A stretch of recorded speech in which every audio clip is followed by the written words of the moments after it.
Alright, my name is Ivan Manju, and I'm from Uganda. That's the central bit of it, which is the capital, that's Kampala. So I just come from the suburbs, a place called Ntinda.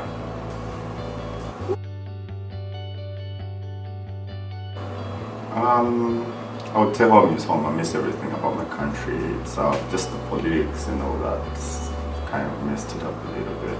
When I talk about politics, it's the dictator down there. It's been like in power for 32 years. So it's actually messed up the country a little bit. But if somebody overstays, it doesn't really matter. Like things tend to go wrong because it controls everything.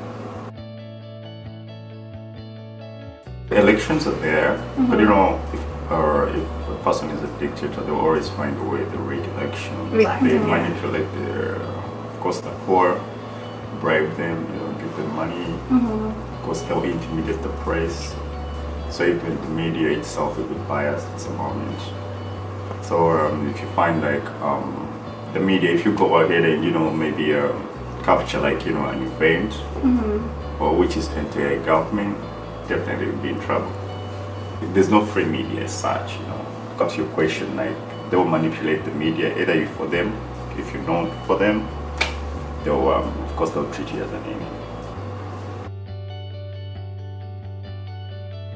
They have to. Of course, they'll make it look like it's a free media.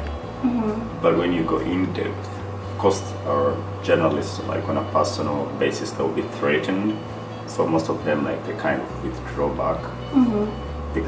So if they don't personally, like intimidate the video journalists, they'll maybe kind of like intimidate the owners, threaten them, like we'll withdraw your licenses, stuff like that.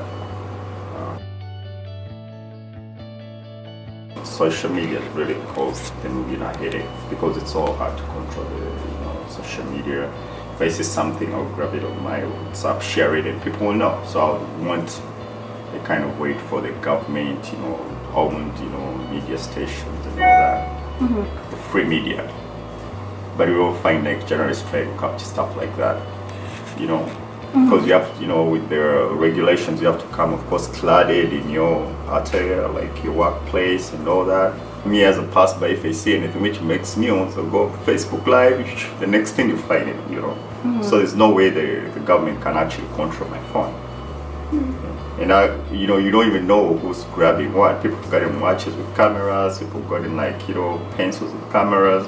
So this is the only way they've actually fought back, especially journalists, showing fellow journalists being mistreated because they already know it makes news. Capturing, events like, journalists being beaten or even their equipment being destroyed, of course, trying to destroy evidence. And, even like the security, personnel, like mistreating citizens, things like that you rarely see. The same as somehow you find like pictures coming out. Yeah. And even the government just wonders where they're coming from, but they're live pictures, people can be identified. And like recently there was a scenario where civilians, of course army operatives, here like an FBI will come and stop you and identify himself and handle you calmly. But some of these guys in civilian wear, they come beat up people on the streets with not even pistols or something like, find like AK, these big guns.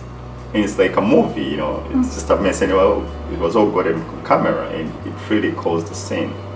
Because the guys are like, we're trying to, we're democratic. But then like the media's kind of like, especially social media, has exposed them. The dictatorship, because now it has no control over it and it really hurts him a lot. Kind of crack down on the social media. So what they did, you see the way here you pay for your, like on my WhatsApp, or if I pay for my T-Mobile, everything, like I can virtually do everything. But now in Uganda they introduced social media tax.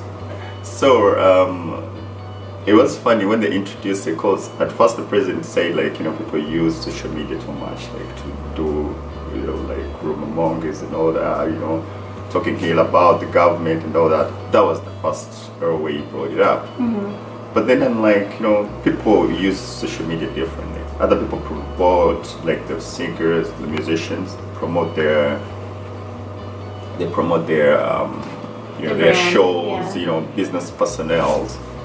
That era, most of them, they don't really know too much about the social media. They're really trying to, crack it down, but it's gonna be, then guys come up with the VPN, the VPNs and all that, bypass some of those things and really go so mad.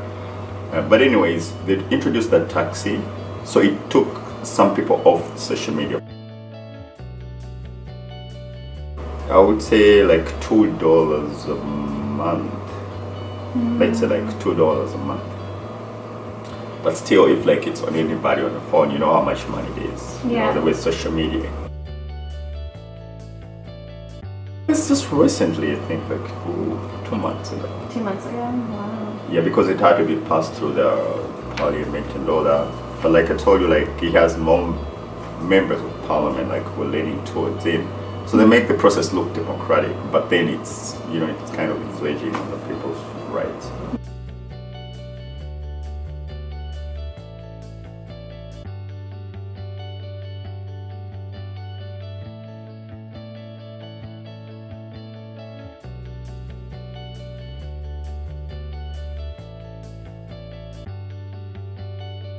Facebook, WhatsApp, when you're there, like somebody will send you something which they actually think will interest you.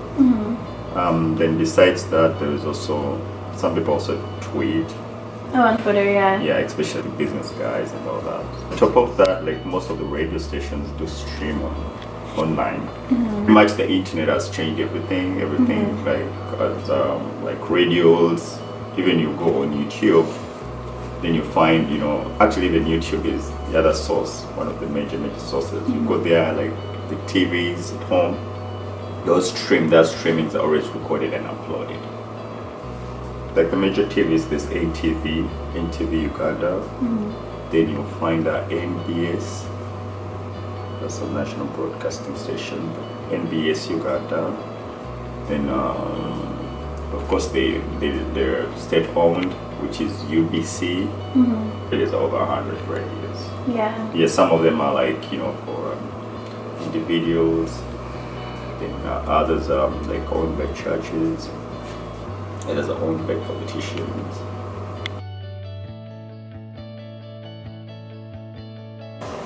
What the dictator usually does, he always blames somebody, has blamed the media for causing violence. But remember, you just capturing whatever is there, you just like the eyes of the people.